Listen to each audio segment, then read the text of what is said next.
এই বছর প্রথম থেকেই সোনা নিয়ে বিশ্ববাজারে উত্তেজনা দেখা গিয়েছে। আমরা সবাই জানি যে ভারতের মানুষ সোনা কিনতে কত পছন্দ করেন। সবারই প্রিয় সোনার গোল্ড কয়েন হোক কিংবা সোনার গয়না। সবাই চেষ্টা করেন যেন একবার হলেও এটা কিনে ভবিষ্যতের জন্য যাতে মজুত রাখা যায়। কিন্তু এবার ঘটে যাচ্ছে এক এমন ঘটনা যা কেউ স্বপ্নেও কল্পনা করেনি। বিভিন্ন সোশ্যাল মিডিয়ায় বিভিন্ন খবরের চ্যানেলে আমরা প্রতিনিয়তই দেখতে পাচ্ছি যে সোনার দাম ধীরে ধীরে এতটা কমে যাবে যা মানুষের চিন্তারও বাইরে। বিশ্বব্যাপী সোনার বাজারে উল্লেখযোগ্য অস্থিরতা দেখা গেছে, যা মূলত মার্কিন যুক্তরাষ্ট্রের বাণিজ্য নীতি এবং প্রেসিডেন্ট ডোনাল্ড ট্রাম্পের শুল্ক আরোপের সিদ্ধান্তের ফলে সৃষ্ট হয়েছে এমনটাই মনে করছেন অনেকে। কিন্তু সত্যিটা কি? সত্যি কি সোনার দাম এতটাই কমবে যে এটা চাল ডালের মতো কেনা যাবে, নাকি এর পেছনেও রয়েছে বড় কোনো পলিটিক্স? সবটাই জানাবো আজকের ভিডিওতে। তার আগে কমেন্ট বক্সে হর হর মহাদেব লিখতে ভুলবেন না। সকলকে আমাদের চ্যানেল পুরাণ কথায় স্বাগত। আজকে আপনারা জানবেন সোনার দামে ভয়াবহ পতন। ভিডিওতে এগোনোর আগে সবাই অবশ্যই আমাদের চ্যানেলটি সাবস্ক্রাইব করে নেবেন। ডোনাল্ড ট্রাম্পের প্রশাসন চীনের ওপর এক বড় শুল্ক আরোপ করে, যা বিশ্বব্যাপী বাণিজ্য উত্তেজনা বৃদ্ধি করে এবং বিনিয়োগকারীদের মধ্যে নিরাপদ সম্পদের প্রতি আগ্রহ বাড়ায়। ফলে সোনার দাম রেকর্ড উচ্চতায় পৌঁছে যায়। ভারতে এই বৈশ্বিক অস্থিরতার প্রভাব সরাসরি অনুভূত হয়। যেটা বছরের শুরুতে এক দাম ছিল তা বছরের মাঝামাঝি এক দাম হয়ে গেছে, আবার বছরের শেষের দিকে এক অন্য দামে পৌঁছে যাবে, যা বিনিয়োগকারীদের মধ্যে উদ্বেগ সৃষ্টি করে। ট্রাম্প প্রশাসনের নতুন শুল্ক নীতির ফলে ডলারের মান বৃদ্ধি পায় এবং সোনার দাম নিম্নমুখী হতে শুরু করে।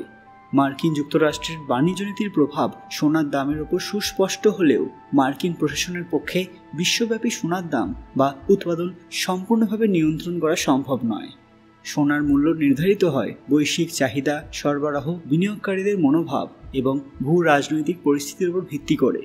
ট্রাম্পের শুল্ক নীতির ফলে সৃষ্ট বাণিজ্য উত্তেজনা সোনার চাহিদা বাড়িয়ে দেয়, তবে এটি সাময়িক এবং অন্যান্য অর্থনৈতিক উপাদানগুলোর প্রভাবও গুরুত্বপূর্ণ। ভারত মার্কিন সম্পর্কের ক্ষেত্রে প্রধানমন্ত্রী নরেন্দ্র মোদী এবং প্রেসিডেন্ট ট্রাম্পের মধ্যে বাণিজ্য ভারসাম্য রক্ষা এবং দ্বিপাক্ষিক সম্পর্ক উন্নত করার প্রচেষ্টা চলমান ছিল। তবে ট্রাম্পের আমেরিকা ফার্স্ট নীতির ফলে ভারতীয় পণ্যের উপর শুল্ক আরোপ এবং বাণিজ্য বাধা সৃষ্টি হয়, যা দুই দেশের মধ্যে অর্থনৈতিক উত্তেজনা বাড়িয়েছে। এই পরিস্থিতি সোনার বাজারে প্রতিফলিত হয়, যেখানে বিনিয়োগকারীরা নিরাপদ বিনিয়োগের জন্য সোনার দিকে ঝুঁকেছে। সার্বিকভাবে মার্কিন যুক্তরাষ্ট্রের নীতিগুলো সোনার দামের উপর প্রভাব ফেলেছে, তবে সম্পূর্ণ নিয়ন্ত্রণ সম্ভব নয়। ডোনাল্ড ট্রাম্প দীর্ঘদিন ধরেই আমেরিকা ফার্স্ট এই নীতির প্রবক্তা। এই নীতির মূল উদ্দেশ্য হল মার্কিন উৎপাদন এবং বাণিজ্য চাকরির নিরাপত্তা নিশ্চিত করা। এমনকি যদি তার জন্য আন্তর্জাতিক সম্পর্ক বা বাজারে অস্থিরতা তৈরি হয় তবুও। ট্রাম্প এই বছরও সেই পুরনো কৌশলই আবার গ্রহণ করেছেন। উচ্চ শুল্ক, বিশেষ করে চীন এবং উন্নয়নশীল দেশগুলোর উপর চাপ সৃষ্টি করে আমেরিকান বাজারে আমদানিকৃত পণ্যের প্রবাহ কমানো।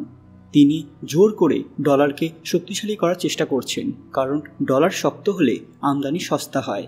আমেরিকান ভক্তদের জন্য লাভজনক হলেও সোনার দাম বিশ্বজুড়ে বেড়ে বা পড়ে যায়। এছাড়া বৈশ্বিক ম্যানুফ্যাকচারিংয়ের উপর প্রভাব বিস্তার করার অভিলাষ। তিনি চান যে বিশ্ব মার্কেট, বিশেষ করে এশিয়ার উৎপাদন ব্যবস্থা, যার মধ্যে ভারতও রয়েছে, আমেরিকার ওপর নির্ভরশীল হয়ে পড়ুক। এই জন্য তিনি ভারতীয় ইস্পাত কিরের ওপরেও শুল্ক চাপিয়ে দেন। যদি বলা হয় ট্রাম্প সোনার দাম নিয়ন্ত্রণ করতে চাইছেন, তাহলে হয়তো কোনোভাবেই ভুল হবে না। আমরা সবাই জানি যে ভারতে সাধারণত 22 ক্যারেট সোনা গহনার জন্য ব্যবহৃত হয়, তবে মার্কিন যুক্তরাষ্ট্রে 24 ক্যারেট সোনা বেশি প্রচলিত, বিশেষ করে বিনিয়োগের জন্য। যদিও এখন ভারতেও অনেকেই গোল্ড কয়েন, গোল্ড বার কিনতে অভ্যস্ত হয়ে পড়েছেন। এই সময় সোনার দামে ভয়াবহ পরিবর্তন তাদের সবার কপালে চিন্তার ভাঁজ ফেলেছে। ভারতে সোনা মূলত গয়না, বিয়ে এবং উৎসবের সময় কেনা হয়, যার একটি সাংস্কৃতিক এবং ঐতিহ্যগত দিক রয়েছে। কিন্তু যুক্তরাষ্ট্রে সোনা মূলত বিনিয়োগ, হেজিং অর্থাৎ মূল্যস্ফীতির বিরুদ্ধে নিরাপত্তা এবং ব্যাংকিং রিজার্ভ হিসেবে কেনা হয়। ভারতে সোনার ওপর উচ্চ আমদানি শুল্ক এবং জিএসটি থাকায় দাম তুলনামূলক বেশি হয়, কিন্তু যুক্তরাষ্ট্রে বিনিয়োগমূলক ভিত্তি হওয়ায় দাম তুলনামূলকভাবে আন্তর্জাতিক বাজারের কাছাকাছি থাকে। ভারতে গোল্ড এক্সচেঞ্জ নতুন হলেও গয়নার রূপে লেনদেন বেশি প্রচলিত। যুক্তরাষ্ট্রে গোল্ড ইটিএফ, ফিউচার মার্কেট এবং সিকিউরিটিজ মার্কেটে সোনা কেনাবেচা বেশি হয়। ভারতে বিআইএস হলমার্ক দ্বারা সোনার মান যাচাই করা হয়, কিন্তু যুক্তরাষ্ট্রে এসএ অফিস এবং বিভিন্ন আন্তর্জাতিক স্ট্যান্ডার্ড দ্বারা যাচাই করা হয়। অর্থাৎ আমেরিকার কাছে সোনা যতটা গুরুত্বপূর্ণ, ভারতের কাছে তার থেকে অনেক বেশি গুরুত্বপূর্ণ। ফলে এই সময় আমেরিকা যদি বাজারে তাদের আধিপত্য বিস্তার করতে পারে, তাহলে তারা ভারতকে হাতে রাখতে পারবে। এটাই হয়তো তাদের আসল পলিটিক্স। বন্ধুরা, আপনাদের কি মনে হয়, সত্যি কি ট্রাম্পের জন্য ভারতে সোনার দাম এতটা পরিবর্তন হয়ে গেল, নাকি এর পেছনে রয়েছে অন্য কোনো বড় রহস্য? আপনারা যবে ভিডিওটি দেখছেন তখন ভারতে সোনার দাম কত সেটা অবশ্যই কমেন্টে জানাবেন। তাহলে আমরা দেখতে পারবো যে প্রত্যেক দিন এই দামে কত পরিবর্তন আসছে। আজকের ভিডিওটি অবশ্যই লাইক করবেন এবং শেয়ার করে সবাইকে দেখার সুযোগ করে দেবেন। কমেন্ট বক্সে ভক্তির সঙ্গে হর হর মহাদেব লিখতে ভুলবেন না। আরও এরকম দরকারি আপডেট পেতে পুরাণিত অফিসিয়াল চ্যানেলটি মনে করে সাবস্ক্রাইব করে নেবেন। খুব তাড়াতাড়ি ফিরে আসবে একটি দরকারি ভিডিও নিয়ে।